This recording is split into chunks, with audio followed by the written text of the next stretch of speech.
Anyway, this is my first seminar for Nucanoe, and I'm calling the seminar "The Little Boat That Got Me Back into Fishing." And the story behind that is as follows. I used to fish out of motorboats. Some of you here remember me fishing out of motorboats. I used to fish at a jump fishing camp too, and I was into that. And I had a couple things happen. I had motorboats stolen and stuff like that. And then I got away from the fishing camp thing and stuff like that. And then for a while I was fishing. I was fishing out of I had a couple little kayaks I was fishing on because I didn't want to buy another motorboat. I ended up buying camera stuff instead of buying another motorboat. And I had a couple little kayaks, and I was kayak fishing before it was cool, But the kayaks they used to make were really kind of tippy. You remember them when I brought them up to camp. You've been in them. Pete's been in them before. They're kind of tippy. Plus, I was kind of obese, so that didn't help. But I still managed to catch a lot of big fish out of them. But then I'd have incidents where I tip over, lose all my fishing gear and stuff, and I just kind of, I just got kind of tired of it. And then I got into outdoor photography, and that kind of absorbed all my outdoor time. And pretty soon my fishing gear started collecting dust. I was like, well, I kind of miss fishing, but I'm really enjoying what I'm doing anyway. I'm still outdoors, so I wasn't too worried about it. And then a couple of years ago, I went to Lake Osakis to photograph. They have these birds called western grebes, and what they do is they run on top of the water when they're breeding. And I thought, it'd be really neat to have some kind of a kayak to go out there and photograph them. So I ended up buying this inflatable fishing kayak, and I blew it up, and it was so nice, and it was so sturdy that I thought, I'm not worried at all about bringing my $200 camera out here. So I jumped in that inflatable fishing kayak, and I paddled out to the middle of Lake Osakis, that big old lake, and I wasn't afraid of losing my camera or anything. And I got all kinds of great pictures. But what happened is when I was doing that, I went over this area. It was in like late May, about this time of year. I went over this big underwater sunken island that was full of dead reeds, and I just happened to look down, and there was these crappies, and they were like monsters, and they were spawning in the grass. And I was like, if only I had a fishing pole right now. I was sitting there with my camera. I was ready to go short, cut a willow or something, try to catch them. They were huge. They would have been easy to catch too. I was just going right over them. They were just looking at me and whatever, and they were doing their thing. I could just drop the jig right on them and pull them up. So I thought, I'm going to try fishing out of this kayak. So I went down in the basement, got a couple fishing poles out, went out, and I ended up catching like a 6-pound bass and a bunch of other fish. And I really like this. This is fun. So I started getting back into kayak fishing. So I started fishing with that inflatable, and I found this group on Facebook, this Minnesota Kayak Anglers group that puts on these tournaments. And I said, yeah, why not? I'll try it. I'll probably get beat, but what the heck. Entered a kayak tournament with an inflatable kayak. I was the only one out there. A lot of these guys had kayaks that were like $3,000 or $4,000, with pedal units on them. You could pedal with your feet and all these other things. So I went and tried it, and I ended up doing pretty good. I beat almost all of them. I think I took like 15th out of 70 anglers. So I was kind of hooked on this tournament thing. I go, oh, this is really cool.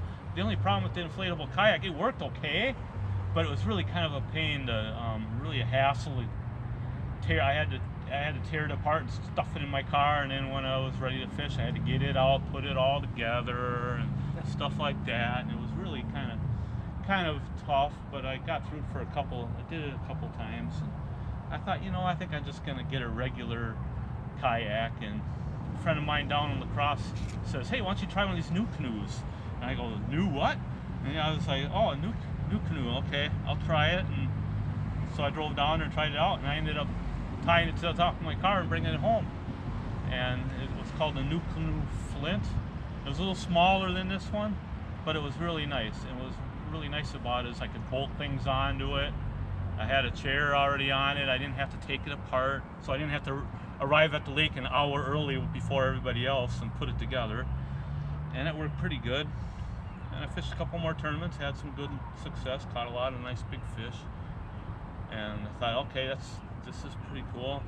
And then last year, or no, boy, my timing is off now. Oh, 2 years ago, 2019, I decided I wanted to enter into the big national kayak tournament series. I decided I wanted to try it, and I ended up buying this boat because it's a little longer. It handles big water better than my other one. The other one, the Flint, is a perfect little kayak for smaller lakes and for floating down rivers.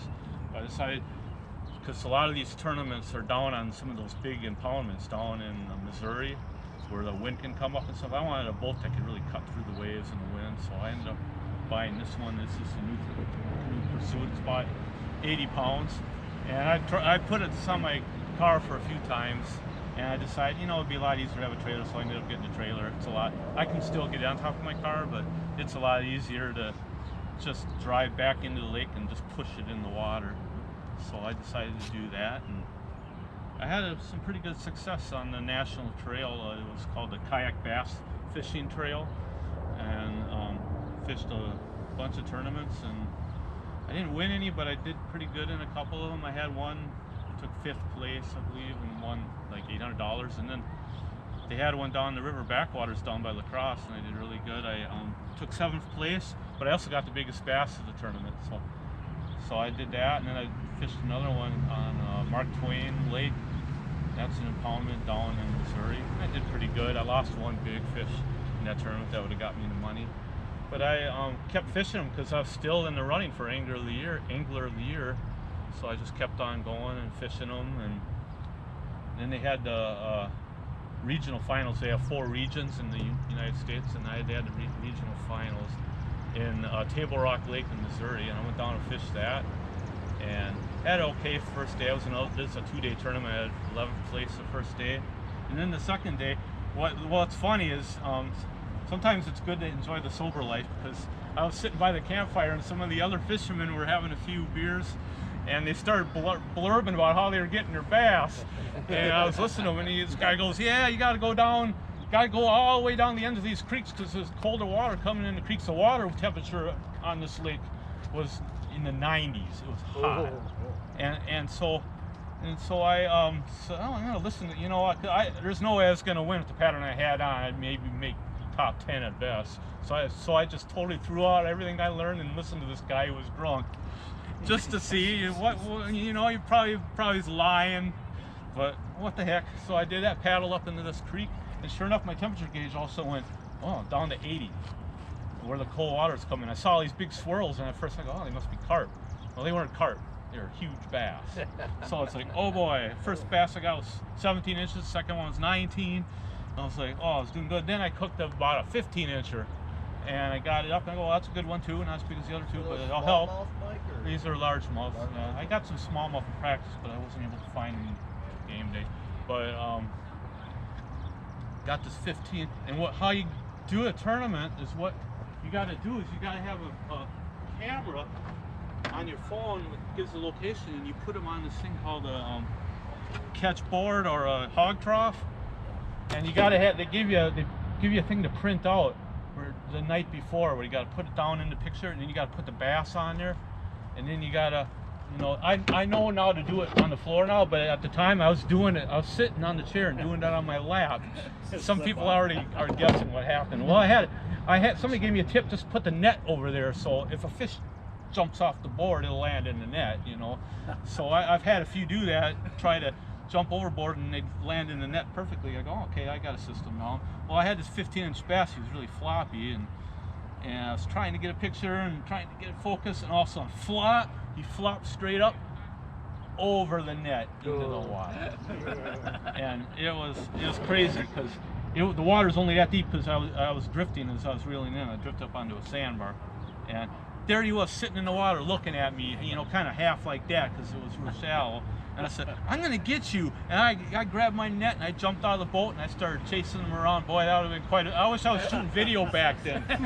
Because I tell you what, I was chasing him around. I was like, "Come here." And then he kept getting deeper and deeper, and I finally, but it was early in the day. I figured, well, I'll do good. I'm on fish. But then a wind came up, and the bite just died. And I was like, well, okay, I got to. So I just pounded the bank the rest of the day, and the limit is 5. You got to bring in measure 5 fish, and I ended up 1 bass short. I came in 4 bass only, and I ended up in 13th place. And the heartbreaker was, I looked up, just for fun, I added my 15 inches from that 1 bass that got away. I would have took 2nd place. And it was $1,000, so I was $1,000 flop. So, but that was fun. I did good. I ended up 2nd for Rookie of the Year, and in the top 20 in the nation. So that was my fun tournament experience. We're up on Chisago Lake last year, and there was a bunch of kayakers up there. I was one of them. Yep. Yeah. Okay. I was fishing. We have every year we have a tournament called the Chris Nelson Memorial. There's a guy from a kayak shop that was an avid kayak bass fisherman. He unfortunately passed away from a terminal illness. So what lake did we meet you at a couple of years ago? Last year I fished it. I did pretty good. I took 3rd place. The guy that beat me caught a 20-inch bass with 2 minutes to go. 2 minutes. So you never know what can happen in a tournament, And the first prize was like a $3,000 kayak. So he beat me, but it was good. I got a really nice paddle. In fact, I'll show that to you. Do you paddle this around mostly, or do you just do the foot pedals? I do not have the foot pedals. I actually tried them, but and some people swear by me, love them. But I have hip dysplasia, so my hips don't bend right, so it's really awkward. I could do it, but it was kind of awkward. I really just got good at paddling.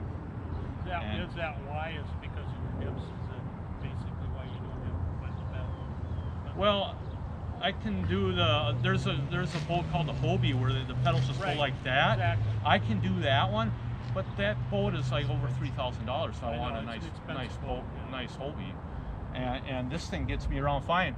I fished a tournament against all the Hobie guys in Minnesota this year, and took 2nd place. I beat all the Hobie guys except one.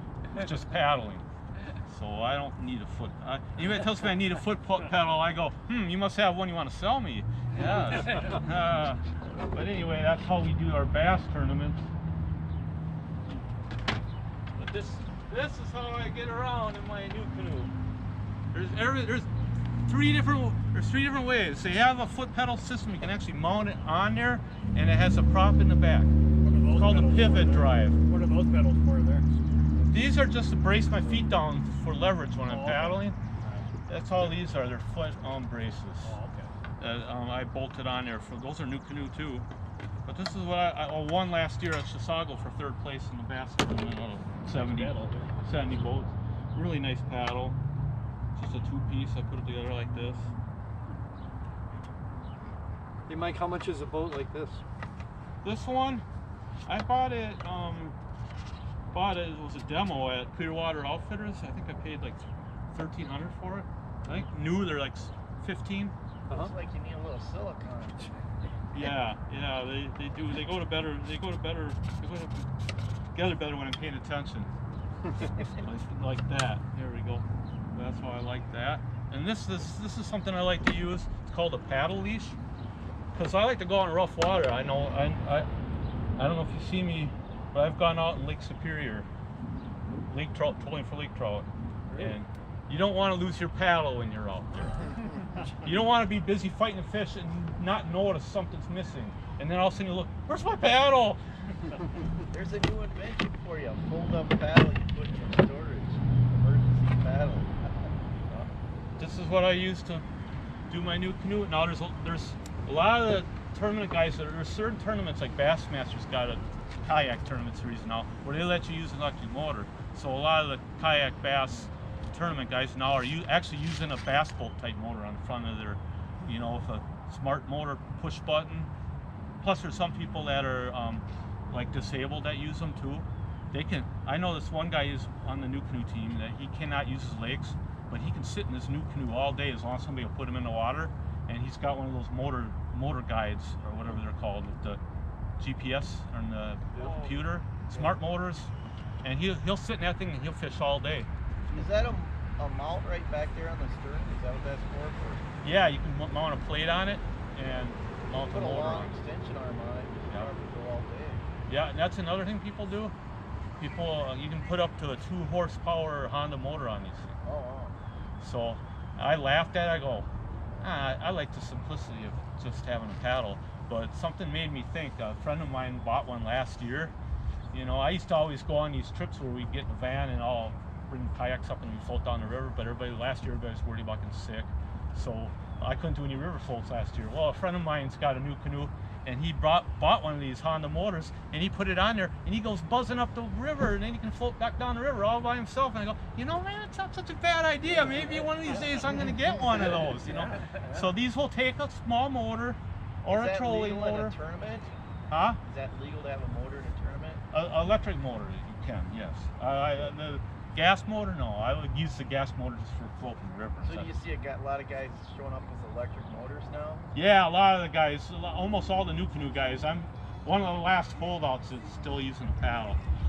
So it depends on the tournament. The local tournaments here in Minnesota, they don't let you use them. A lot of them, you know, they don't let you use them. Well, that's good, because that kind of is an unfair advantage. It makes the whole sport a lot more expensive when you start adding accessories. Well, I don't know. I have mixed feelings about it. I do like to gloat though when I fish in one of the motor tournaments and they beat them all. So it's kind of fun. But yeah, it does take that one part out of it, the skill of controlling the boat, which is another thing I want to give you. Boat control is everything. And I was going to show you how I use my anchor system. So I've got set up here. I got 3 different kinds of anchors that I use. That's a big boy. These are different ones. I use this one 95% of the time. It's called a drag chain. And what's nice is you can change the loads. If you just clip off one of the chains, if you just want a lighter anchor, clip off 1 or 2 of the chains. Just drags. Yep, and you can set it so that it anchors or that it drifts slow. What's nice about it is you can make the boat face whatever way you want right from my chair. I never even have to get out of my chair. This is how I do it. I'll show you how I do it. I got this thing, it's called an anchor trolley. What you do is, if you want to anchor in front, you pull up the front. Oh, wow. One, and you put it in the back. And so what I do is I put this through here like this. Keep this here if I need more rope. I usually let out enough rope that I think I need. And I just stick this through here. And I put this on. That. And if I want to anchor out the back, just put it in the back. Put the back like that. And then if I want it to stay back there, well, because otherwise when I pull it back up through the thing, it'll come back to the middle. But if I put it on this hook like that, and then when I want to paddle, sometimes I'll use a light enough chain where I can still paddle, but the chain will keep my boat, when I stop paddling, the chain will keep my boat straight. I won't start drifting sideways. But then when I want to move, I just pull it up like that, and then I just slide it in the zigzag cleat like that, and I paddle on.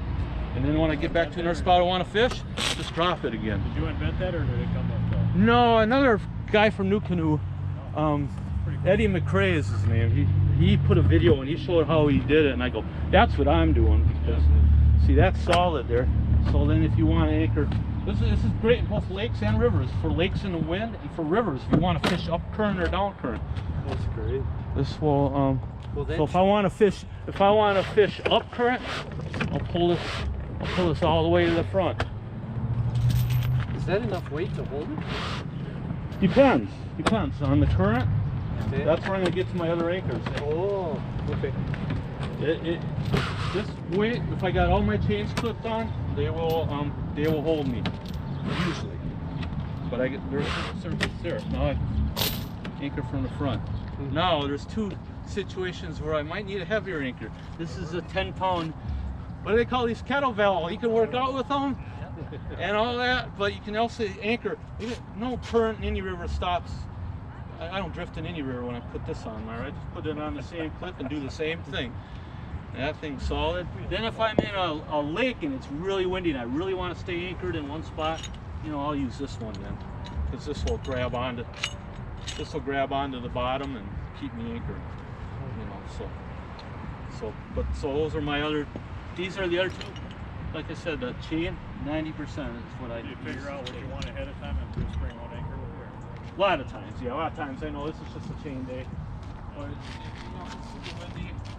I might do another thing. This is another thing I like. If I go on a lot of big lakes and motorboats, and I want to be sure they see me. I'm not going to be sitting there wondering if they can see me or not. I also got keep an air horn nearby too, in case they still can't see me, even with this. But that's just a little kayak flag. You know, sometimes I'll take it off if I'm way up in the shallows looking for bass. I don't want to spook them, but when I'm paddling across the big lake, I always have that on, and I always have that air horn. Did you ever see the video, Mike, of the guys in the boat when that big cabin cruiser's coming at them, and they all jump out of it? They just fucking run over it. This is my most important piece of gear right here. Life jacket. Yep, flotation vest. I always have it. I feel almost naked without it, but they make them so light now. I prefer the solid ones and not the inflatables, because I've heard stories of inflatables maybe not always working, especially in cold water. I always keep like a whistle, you know, keep this in. And for when the water's really cold, if I'm going like way offshore, like on Lake Superior, where that cold water can drown you quick, I wear a dry suit, or I actually put wool clothes on, and I put the dry suit over it, and I can swim in 40-degree water and not even get cold. So people see me out. People see me out there and think I'm crazy. I'm gonna die. Nah. Is it a dry suit or a survival suit? No, it's just a dry suit. It's just a paddling suit.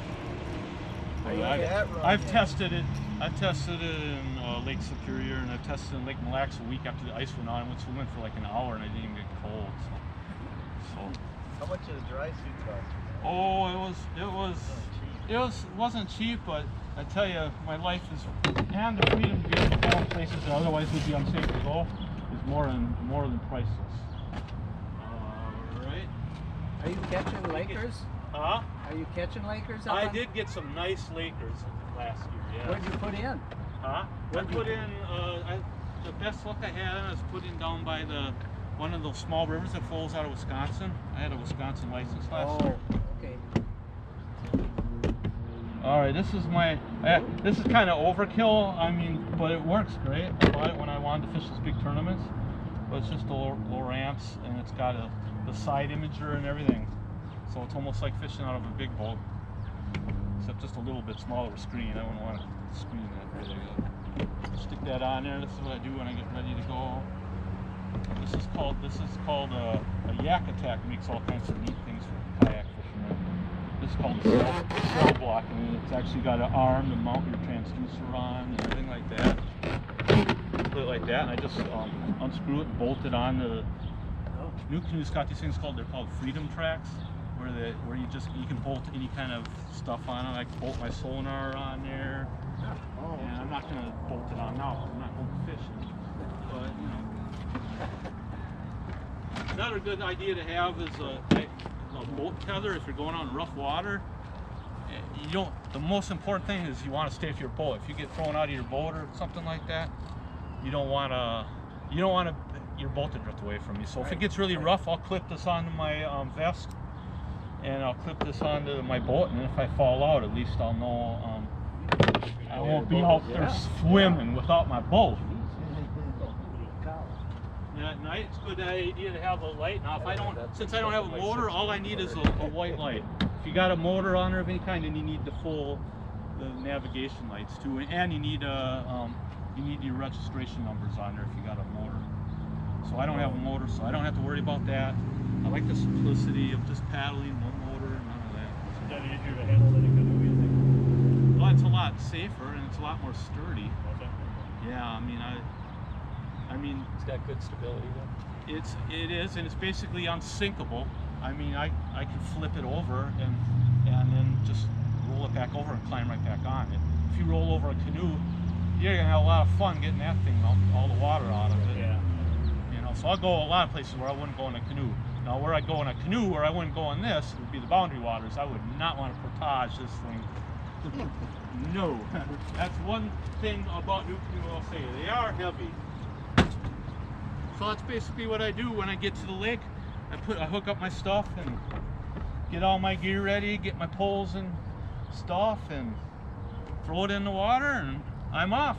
I never have to repair anything. I never have to fix things. I mean, I sometimes go to, when I was going to those national tournaments, all my friends would be getting together. I feel left out. They're all getting together with their pedal boats and swapping parts and helping each other get theirs ready for the tournament. And I go, mine doesn't need that. I'll just throw mine right in the water, you know, it's ready to go.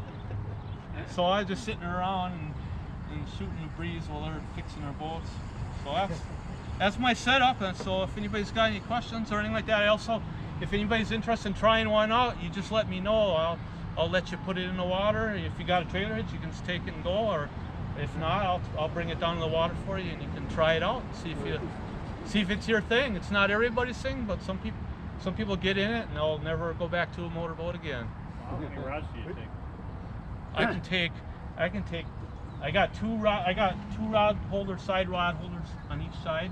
I can stick the rod tips in there and the reels back here. Okay. So I got two rod holders back here, and then I can put a crate in the back with 2 more rods. So I can take 8 rods if I What do you want. normally take on your tournaments? On mine, 3. Okay. Yeah, I go light. I travel light usually. I didn't know they had pockets up here. It's kind of nice. Yeah, it's pretty slick. I should have brought a rod. So I have a rod. You can actually get 4 there. I can show you how it works. Yeah. Pretend it's a goofy looking fishing rod. You stick the rod tip in there and then it'll protect it, and then the reel is back here. You know, that rod tip goes in about up here.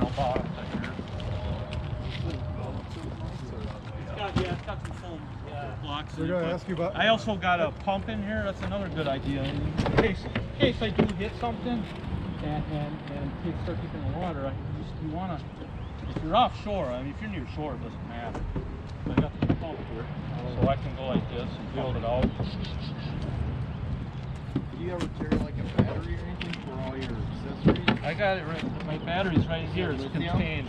Yeah. It's yeah. Big lithium cell, yeah. Yeah. I got everything contained in here. So Do you have a tackle box, or do you have to secure so jump over it doesn't go wrong? I just use a tackle bag and I use waterproof boxes.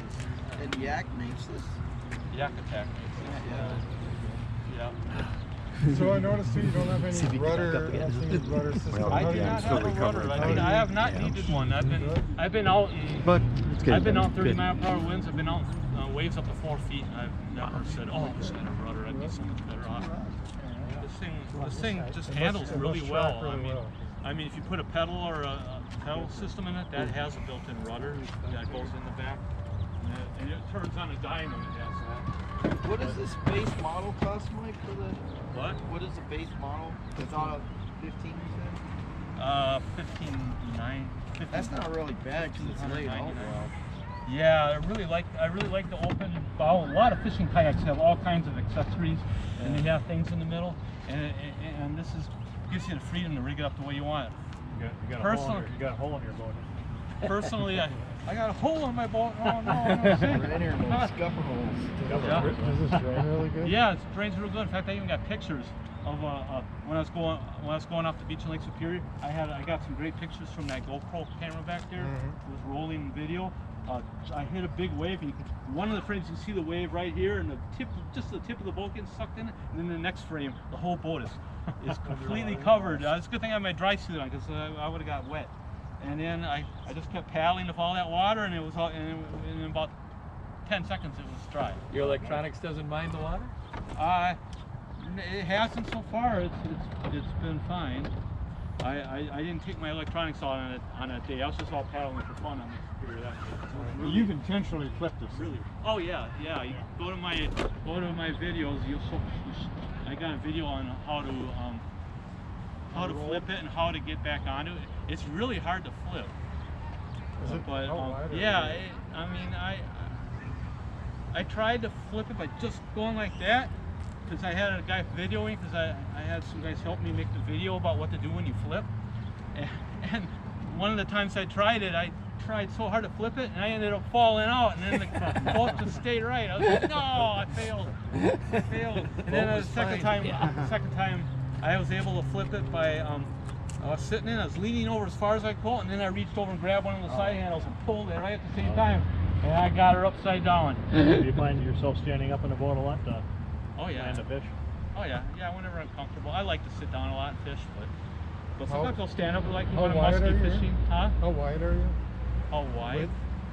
It's like Here. 24, 30, 28 34, inches. 30. You know, I don't I don't know. It looks like 28 inches. Fish measuring. That's kind of.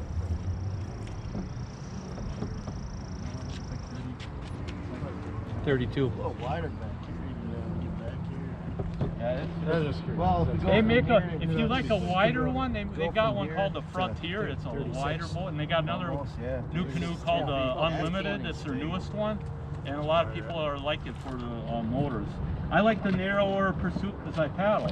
You know, it Right. glides through the water a little better. You know, the other Nucanoes paddle fine, but if I wanted a motor, I'd go maybe with the wider one. What kind of kayak do you have, Randy?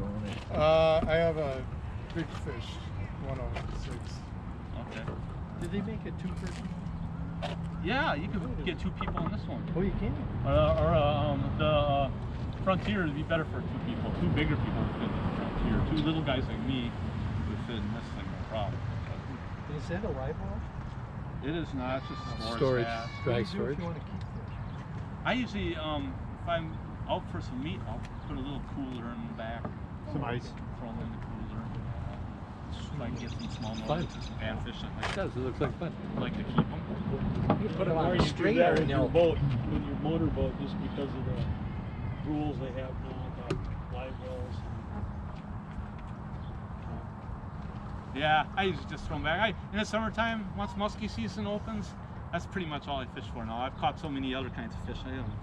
The only time I fish for bass is if I got a tournament. I fish still a couple of local tournaments, so I'll fish for bass for those. But muskie season's opening, and I'm ready to chase some. I mean, I got a big one last year in Lake Harriet that was at least 30 pounds.